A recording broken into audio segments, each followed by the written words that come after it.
Aku adalah Lani, seorang istri berusia 30 tahun yang hidup dengan seorang pria yang dulu kupikir adalah sosok sempurna.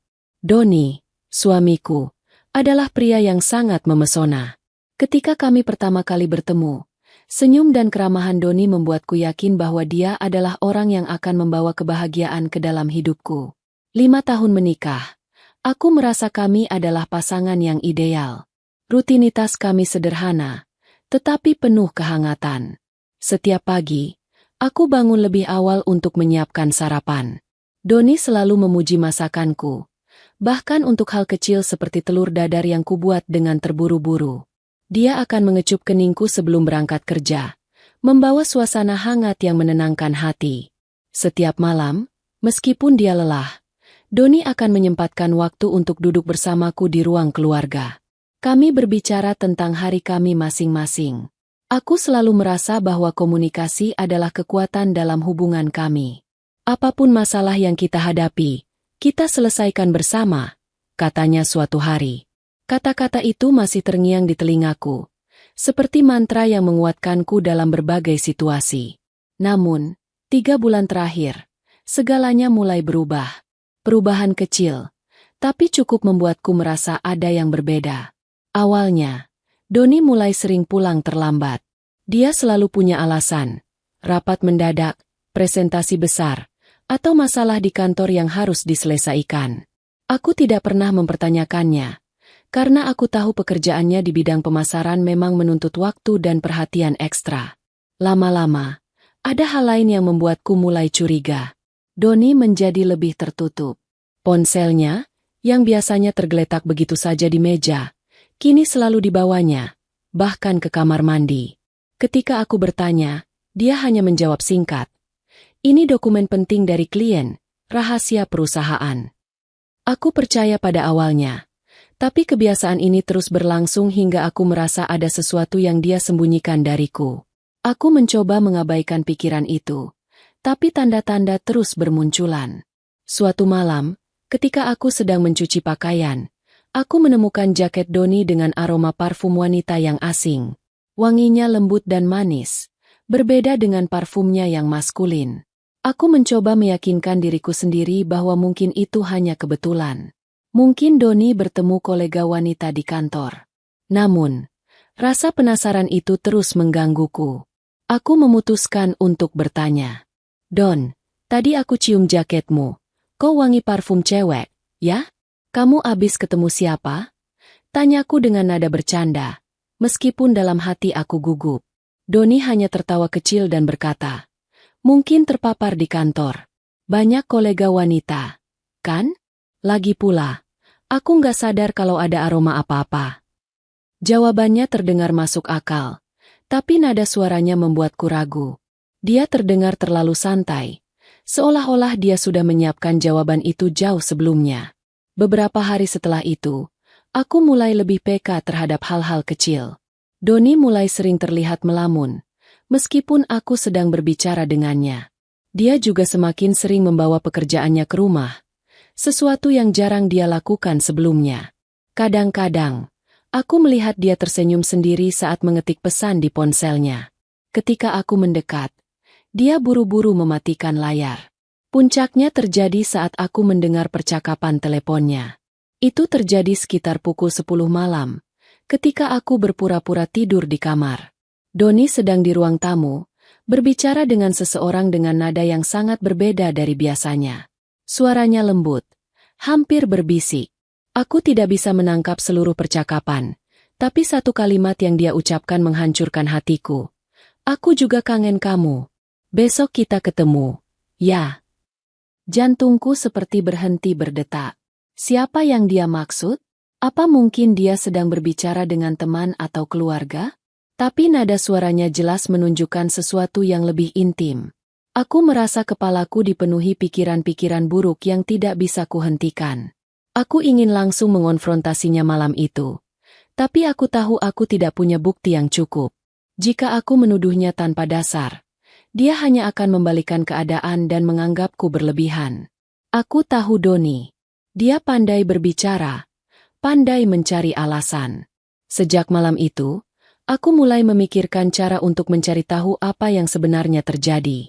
Aku mencoba mengingat kembali momen-momen ketika aku merasa ada yang tidak beres. Aku juga mulai mencatat pola perilaku Doni yang mencurigakan. Dari jadwalnya yang sering berubah hingga caranya menyembunyikan ponsel. Aku merasa seperti orang asing di rumahku sendiri, mencoba membaca rahasia yang disembunyikan oleh orang yang paling kucintai. Hatiku sakit setiap kali aku membayangkan kemungkinan Doni mengkhianatiku. Tapi aku harus tahu kebenarannya. Apapun itu. Saat itulah ide gila itu muncul di kepalaku. Bagaimana jika aku pura-pura buta? Jika aku tidak bisa melihat, Doni mungkin akan lengah. Dia mungkin akan menunjukkan sisi dirinya yang sebenarnya. Tanpa takut aku akan menyadarinya. Ide itu terdengar seperti sesuatu yang hanya terjadi di film atau buku. Tapi aku mulai merasa bahwa itu adalah satu-satunya cara. Aku tahu ini tidak akan mudah. Aku harus membuat Doni percaya bahwa aku benar-benar kehilangan penglihatanku. Tapi aku juga tahu, jika aku tidak melakukan sesuatu sekarang, aku mungkin tidak akan pernah tahu kebenarannya. Dengan hati yang berat, aku memutuskan untuk menjalankan rencanaku. Hari itu dimulai seperti biasa. Aku menyiapkan sarapan untuk Doni.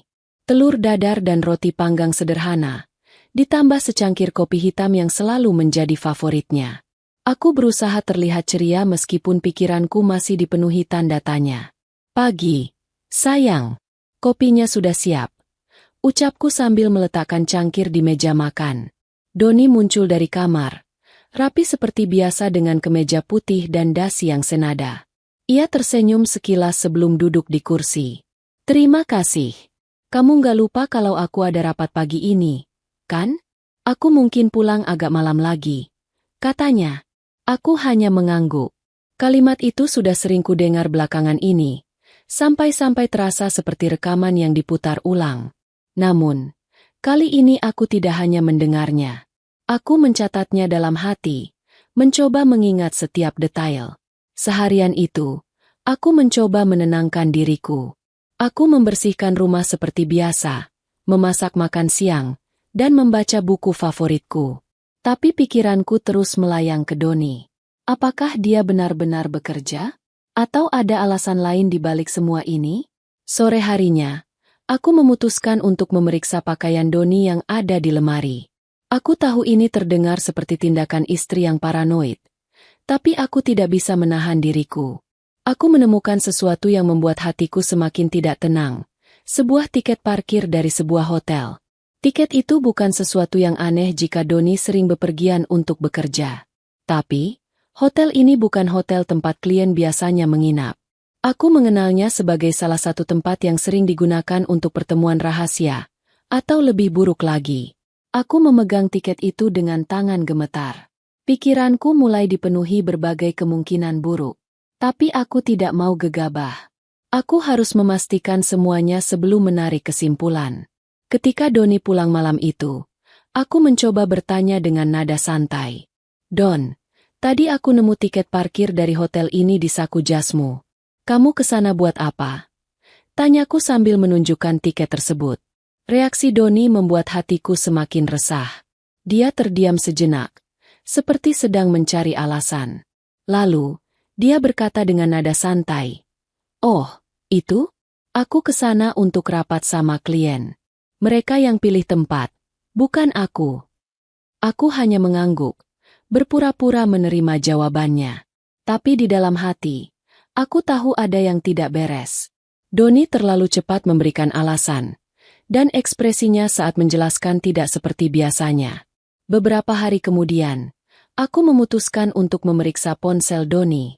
Aku tahu ini melanggar privasi, tapi aku sudah sampai pada titik di mana aku harus mengetahui kebenarannya. Aku menunggu sampai Doni tertidur, lalu diam-diam mengambil ponselnya dari meja samping tempat tidur. Sayangnya, ponselnya terkunci dengan sandi yang tidak ku ketahui. Aku mencoba beberapa kombinasi yang mungkin, tapi tidak ada yang berhasil. Akhirnya, aku menyerah dan meletakkannya kembali di tempatnya.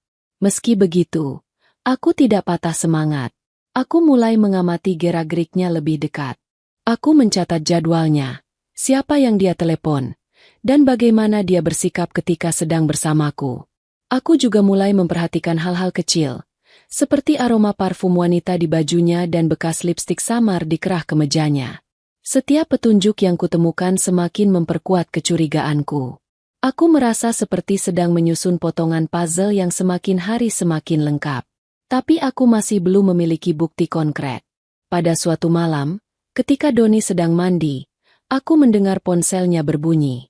Sebuah pesan masuk, dan aku melihat nama pengirimnya di layar. Siska. Hatiku berdebar. Aku tahu nama itu tidak asing, tapi aku tidak bisa mengingat di mana aku pernah mendengarnya. Ketika Doni keluar dari kamar mandi, aku berpura-pura tidak melihat apa-apa. Tapi dalam hati, aku semakin yakin bahwa ada sesuatu yang disembunyikannya dariku. Di saat itulah aku memutuskan untuk menjalankan rencana yang selama ini hanya ada di pikiranku. Pura-pura buta. Aku tahu rencana ini terdengar gila, tapi aku tidak punya pilihan lain. Aku harus membuat Doni menunjukkan sisi dirinya yang sebenarnya, tanpa dia menyadari bahwa aku sedang mengawasinya. Keputusan itu tidak mudah, tapi aku tahu ini adalah satu-satunya cara. Aku harus membuat Doni percaya bahwa aku benar-benar kehilangan penglihatanku. Dengan begitu, dia mungkin akan lengah dan menunjukkan sisi dirinya yang sebenarnya. Aku mempersiapkan rencana dengan hati-hati. Aku memikirkan semua kemungkinan, termasuk bagaimana membuat Doni percaya tanpa menyisakan keraguan sedikitpun. Aku bahkan membaca beberapa artikel tentang kebutaan untuk memahami bagaimana seseorang berperilaku dalam situasi tersebut. Rencana ini dimulai pada suatu pagi yang tampak biasa. Aku berpura-pura jatuh di kamar mandi, menjatuhkan beberapa barang hingga menimbulkan suara keras. Aduh, teriakku, memastikan Doni mendengarnya dari ruang tamu. Doni berlari masuk dengan wajah panik. Kamu nggak apa-apa, Lan? Apa yang terjadi? Tanyanya sambil membantuku berdiri. Aku memegang kepalaku, berpura-pura pusing. Aku nggak tahu, Don. Tiba-tiba semuanya gelap. Aku nggak bisa lihat apa-apa. Ucapku dengan suara gemetar. Doni tampak kebingungan. Dia memeriksa mataku dengan senter kecil yang biasa kami gunakan untuk keadaan darurat. Kamu serius nggak bisa lihat apa-apa? Nggak mungkin, kan tadi pagi kamu baik-baik saja. Katanya dengan nada khawatir. Aku nggak tahu, Don. Tapi sekarang semuanya gelap. Tolong aku. Jawabku, mencoba terdengar putus asa. Doni segera membawaku ke rumah sakit.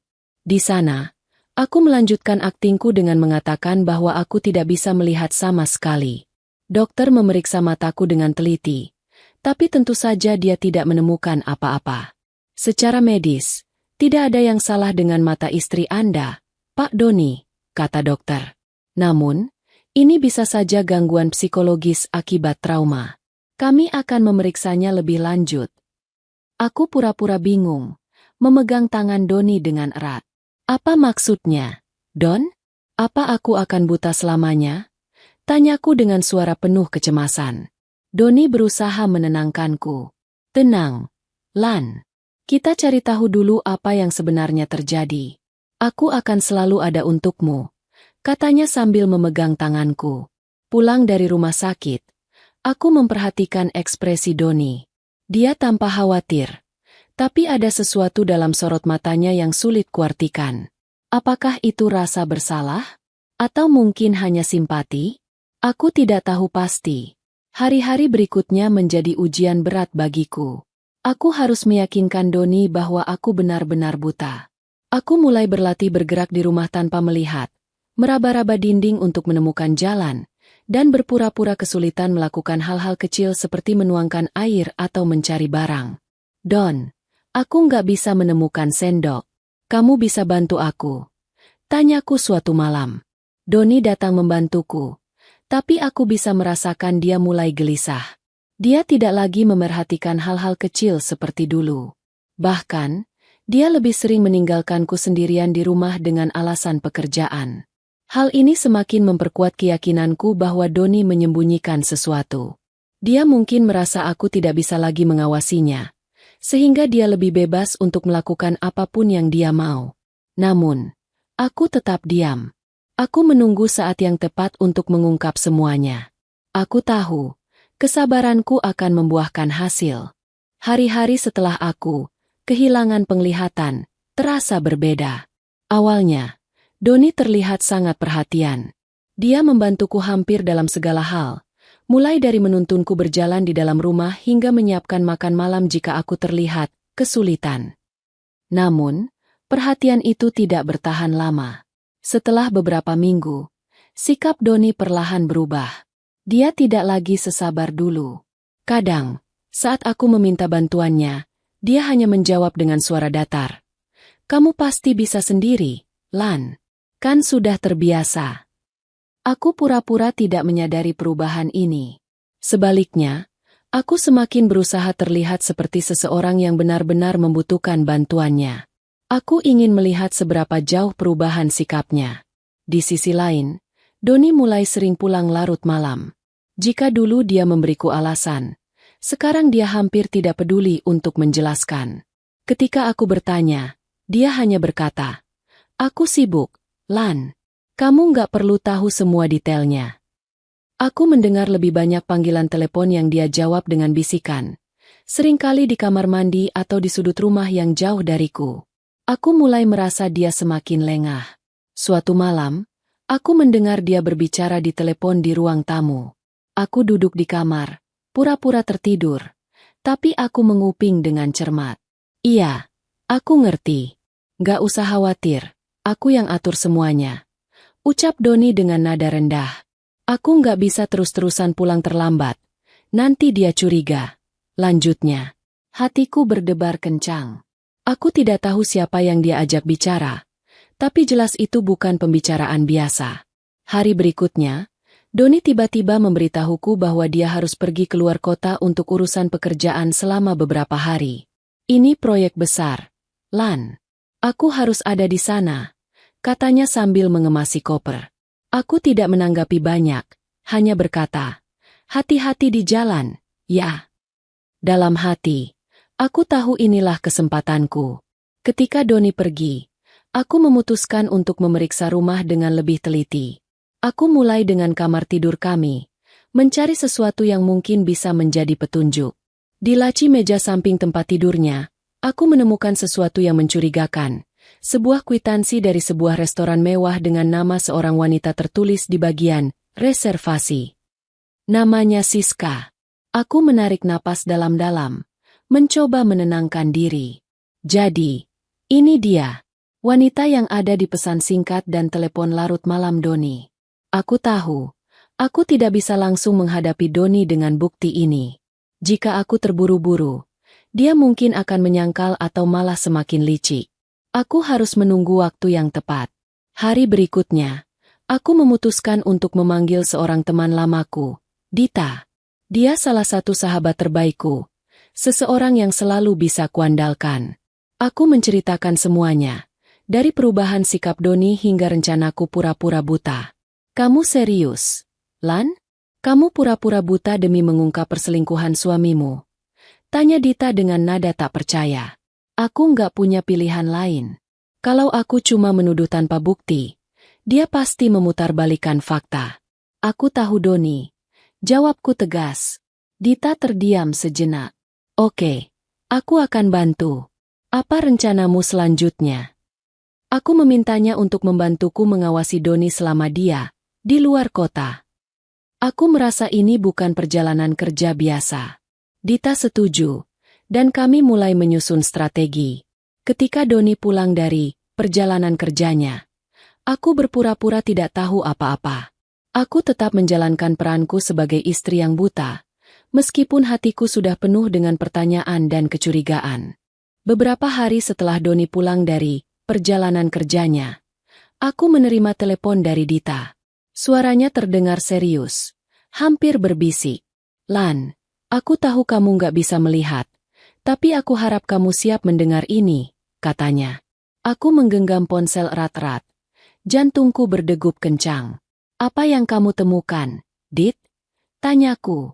"Aku melihat Doni di restoran mewah kemarin. Dia tidak sendirian. Dia bersama seorang wanita, aku yakin itu Siska," jawabnya. Aku menelan ludah, mencoba menenangkan diri.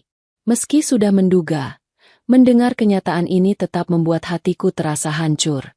Kamu yakin itu dia? Yakin. Aku sempat mengambil foto mereka dari jauh. Mereka kelihatan sangat dekat.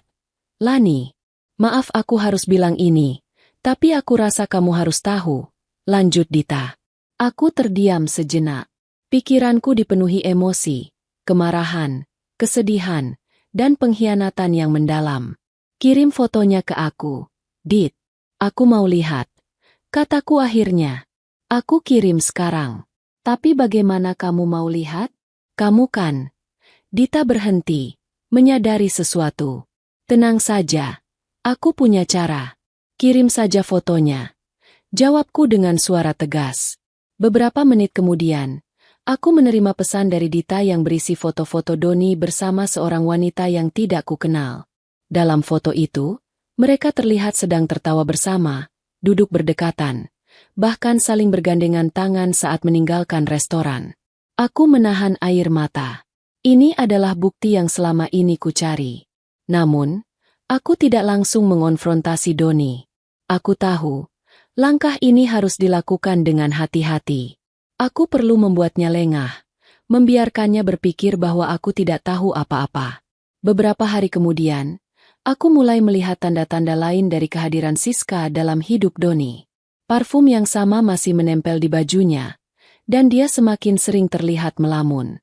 Bahkan, ketika dia bersamaku, pikirannya seperti melayang ke tempat lain. Suatu malam, saat kami sedang duduk di ruang tamu, aku memberanikan diri untuk membuka pembicaraan. Don, aku tahu kamu sudah banyak berkorban untukku sejak aku kehilangan penglihatan. Aku benar-benar bersyukur punya suami seperti kamu, kataku dengan nada pelan, mencoba menyentuh sisi emosionalnya. Doni menoleh ke arahku, terlihat sedikit terkejut. Kamu nggak perlu bilang begitu, Lan. Itu sudah tugasku sebagai suami. Jawabnya, tapi nada suaranya terdengar canggung. Aku cuma takut jadi beban buat kamu. Lanjutku, berusaha memancing reaksinya. Dia terdiam sejenak, lalu berkata, "Gak usah pikirkan itu. Kamu istirahat saja. Biar aku yang urus semuanya." Aku hanya mengangguk, tapi dalam hati aku tahu, Doni sedang mencoba menghindari percakapan yang lebih dalam. Malam itu, aku mendengar dia kembali berbicara di telepon. Kali ini, aku memutuskan untuk mendekat perlahan. Aku meraba-raba dinding seperti biasa, berpura-pura sedang mencari jalan ke dapur. Doni langsung terdiam ketika melihatku. "Lan, kamu mau apa?" tanyanya, terlihat gugup. "Oh, aku cuma mau minum." "Kamu lagi telepon siapa, Don?" tanyaku dengan polos. Dia tersenyum tipis, tapi aku bisa melihat dia tidak nyaman.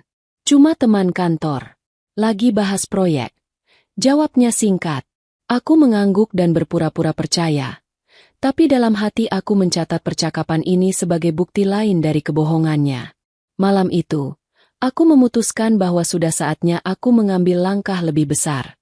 Aku akan menghadapi Doni dengan bukti yang kupunya. Tapi aku harus memastikan bahwa dia tidak bisa lagi menyangkal. Aku tidak bisa tidur malam itu.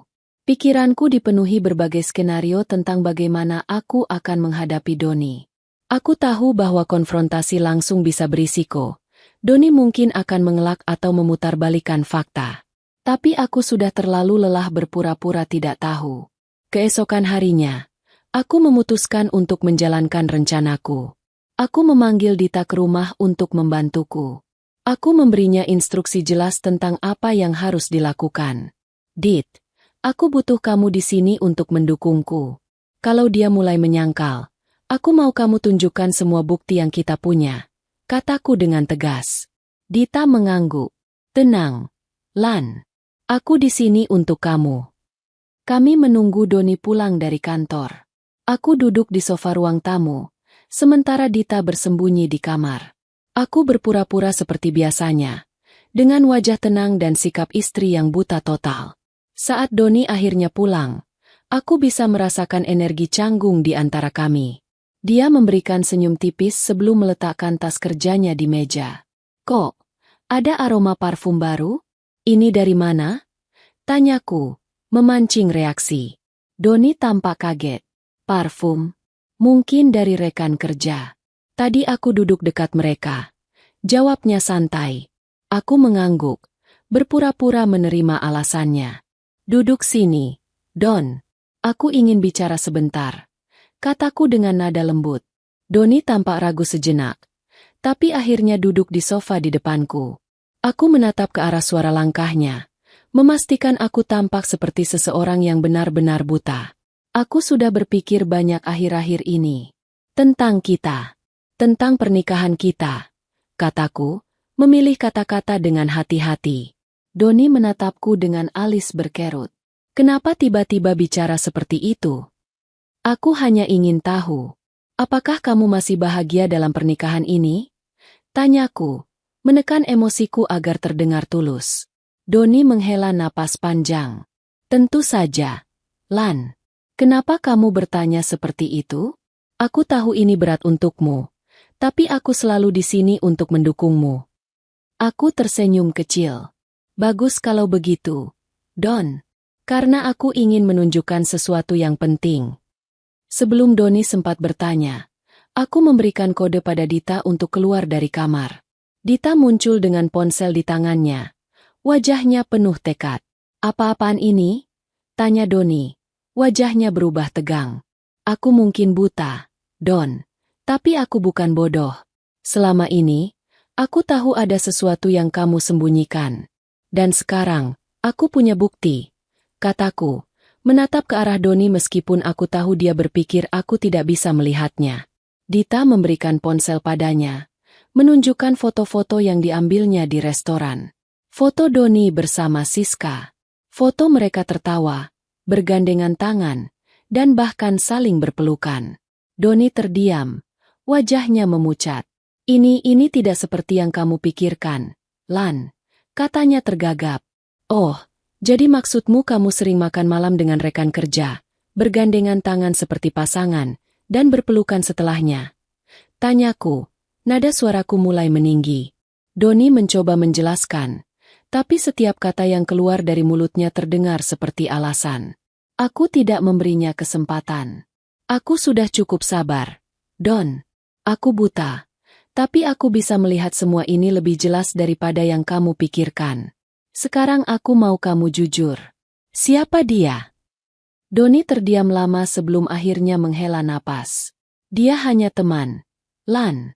Aku memang terlalu dekat dengannya. Tapi itu tidak berarti aku tidak mencintaimu. Aku tertawa sinis. Cinta? Kalau ini yang kamu sebut cinta, maka kamu punya definisi yang sangat buruk, Don. Aku melihat ke arah Dita, dan dia memutuskan untuk angkat bicara. Aku ada di sana, Doni. Aku melihat semuanya. Berhenti berbohong. Kamu tidak hanya melukai Lani, tapi juga menghancurkan kepercayaan yang dia berikan padamu. Doni tidak bisa berkata apa-apa. Wajahnya berubah muram, dan dia hanya duduk diam di sofa, menunduk seperti seseorang yang baru saja kehilangan segalanya. Sekarang aku ingin jawaban. Don, apakah kamu akan memilih aku? Atau kamu akan terus bermain-main dengan Siska? Tanyaku tegas. Doni mendongak. Matanya penuh rasa bersalah. Aku salah. Lan. Aku tidak tahu apa yang harus kukatakan. Tapi aku akan memperbaiki semuanya. Aku janji. Aku menggeleng. Janji tidak cukup. Don. Aku butuh bukti, bukan kata-kata kosong. Doni tampak gelisah. Tangannya gemetar saat mencoba menjelaskan. Lan, aku tahu aku salah. Aku nggak pernah berniat menyakitimu. Semua ini terjadi begitu saja. Dia berhenti, menghela napas panjang, lalu melanjutkan. Aku hilaf. Aku tersenyum sinis mendengar kata itu. Hilaf? Don? Kamu mau bilang semua perjalananmu, telepon larut malam, dan makan malam romantis itu cuma hilaf? Berapa kali kamu mau bilang itu sebelum aku benar-benar tidak percaya lagi? Dia menunduk, tak sanggup menatap ke arahku. Aku bingung. Lan, aku stres dengan semua ini, dengan keadaanmu. Aku merasa kehilangan istri yang dulu, aku merasa sendirian. Kalimat itu membuat darahku mendidih. Aku menahan diri agar tidak langsung memotong perkataannya. Tapi hatiku sudah hancur. Sendirian? Aku buta.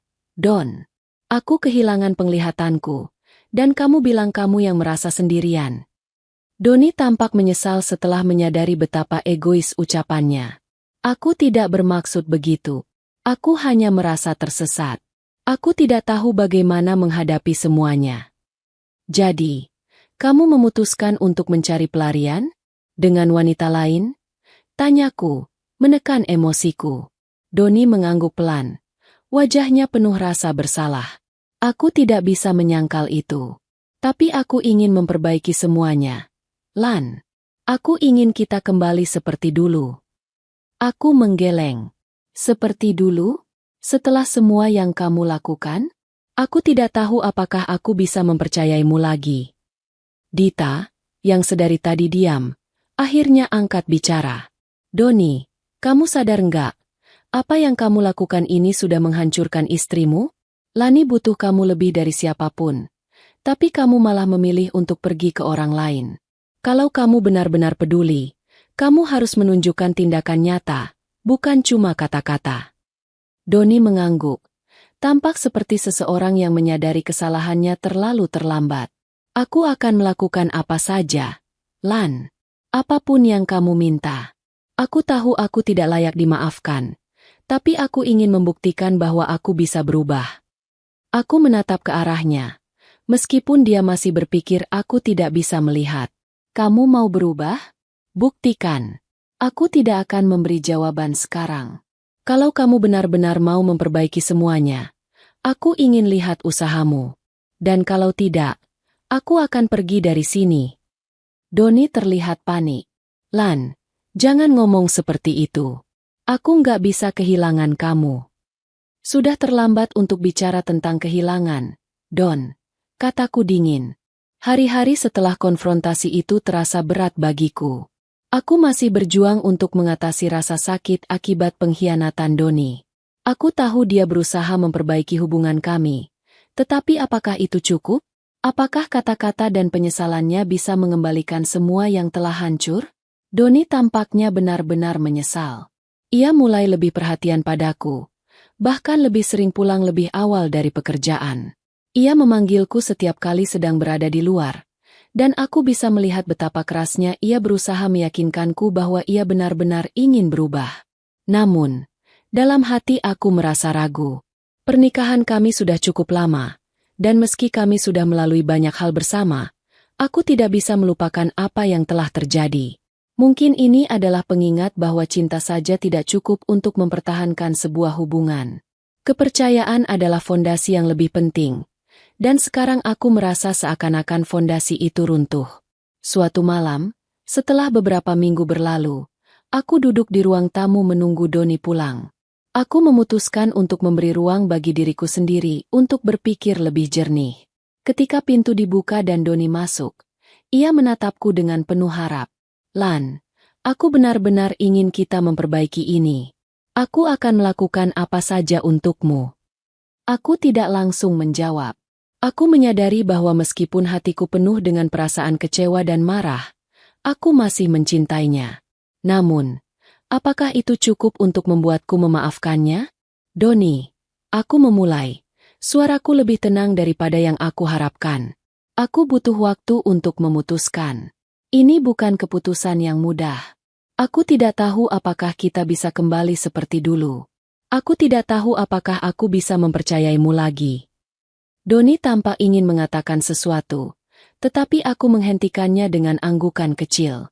Aku juga butuh waktu untuk memikirkan ini.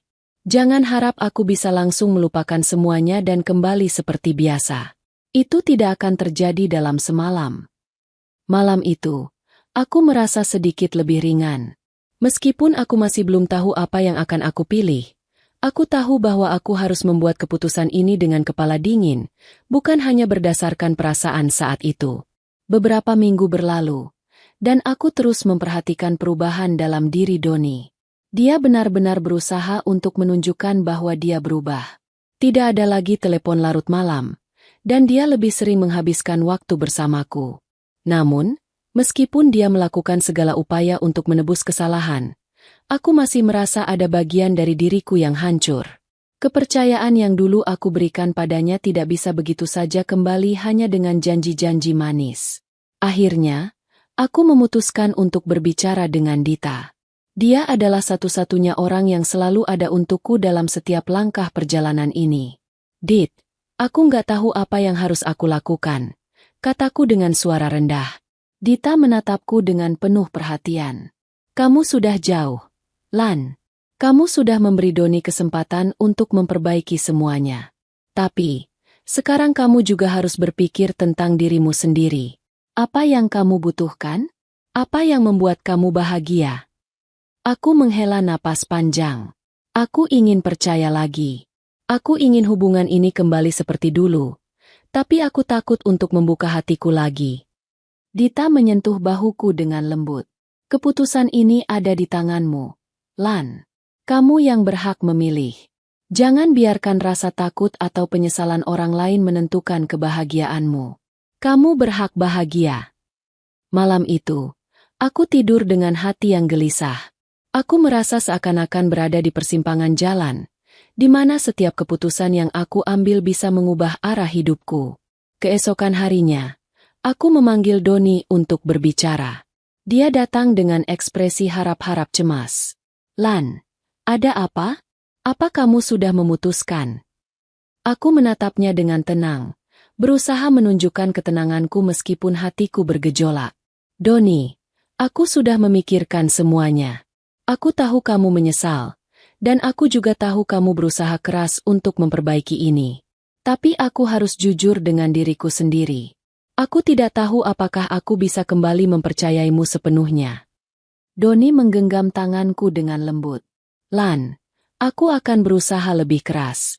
Aku ingin kita kembali bersama. Aku tidak ingin kehilanganmu. Aku menatap matanya, mencoba membaca apa yang ada di hatinya. Aku tidak tahu apakah kita bisa kembali seperti dulu, Don. Tapi aku berjanji, aku akan memberi kesempatan untuk melihat apakah kita bisa memperbaiki semuanya. Aku butuh waktu. Doni mengangguk dengan penuh pengertian. Aku akan menunggu, Lan. Aku akan melakukan apa saja untuk kamu. Aku siap berjuang. Aku tahu keputusan ini bukanlah akhir dari segalanya, tetapi awal dari perjalanan baru untuk kami berdua. Aku tidak tahu apa yang akan terjadi ke depan, tetapi satu hal yang pasti, aku harus belajar untuk mempercayai diriku sendiri dan melangkah maju, apapun yang terjadi.